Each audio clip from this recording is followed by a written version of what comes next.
For the first time in history, the U.S. has reportedly been holding secret talks directly with Hamas. This is a reversal of longstanding U.S. policy not to negotiate with terrorist organizations. After Axios first broke the news yesterday, President Trump publicly issued what he called a last warning to Hamas to release all remaining hostages held in Gaza following his meeting with 8 former hostages.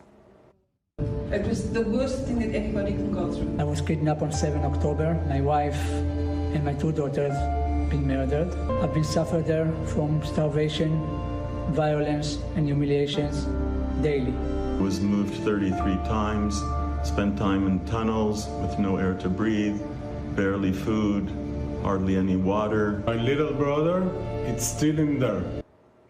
Tough to listen to. Joining us now is Benjamin Radd, professor of political science and global studies at UCLA. Good morning. Good morning. Okay, so the White House later confirmed it was negotiating directly with Hamas. This is obviously a huge shift in policy. Why not talk with both parties? The old way hasn't worked.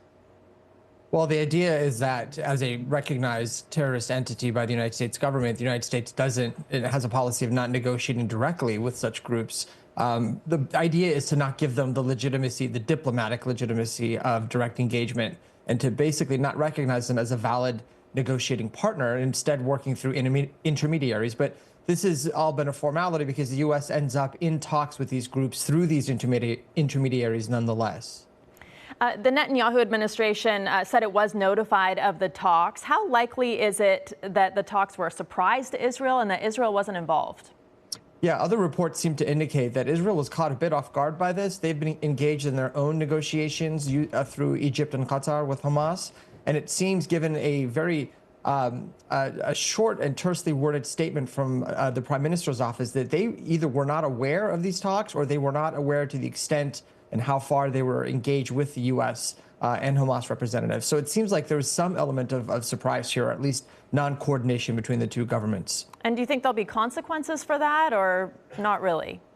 The consequences will be basically, for now, a muddled dialogue. It's difficult to see what the United States can negotiate directly with Hamas when Israel's not included in those discussions. The idea being that Israel has terms it wants met before it agrees to any deal, namely the return of all the hostages, and also no guarantee that it is going to permanently end the conflict as opposed to a temporary ceasefire. So again, these are conversations that Israel will have to be involved in. So the challenge here will be how to balance the interest of all the parties when they're not all in the same room, or at least dialoguing at the same time. Right. It's kind of similar to the Ukraine-Russia situation as well. President Trump's statement that he put on Truth Social also appears to threaten civilians in Gaza. Under his proposal, he already has said that they won't be able to return home to Gaza, and that Israel has already frozen humanitarian aid. So what cards are left on the table if Hamas doesn't release the remaining hostages? Well, for the United States, this is a similar position we saw President Trump take in his meetings and with President Zelensky and what he posted on social media as well, basically taking a very aggressive hardline position, saying, look, it's either now or never. You have to do the following or else, your people will suffer, you could suffer, that kind of thing. And the idea is that basically this will exact maximum pressure on what he sees as the party that's the holdout, in this case, Hamas. And so for the United States, if Trump goes by this playbook, and we've seen this similar playbook when dealing with the Mexican government and its handling of the cartels there, the idea is that either you do this on your own in the time that we're going to give you, or we're going to do it for you, and you won't like those results. So basically, it is that meant to exert that maximalist pressure, demonstrating that there really aren't that many cards left, short of really a full-scale offensive that would target Hamas's remaining leadership and power structure. But isn't that already underway, and hasn't it been underway for months now? By the Israeli government, yes. However, they've stopped doing that during the ceasefire in return for the staggered release of the hostages.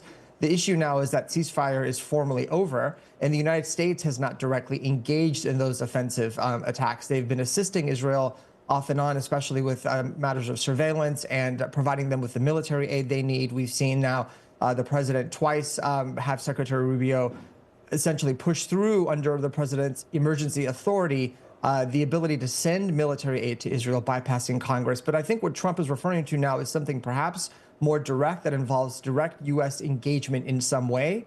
And that's something that we have yet to see in this conflict. Pretty much it's been the U.S. supporting Israel logistically, militarily, financially in its war against Hamas. Okay, we'll keep watching. Professor Radd, thank you so much for joining us. Always appreciate it.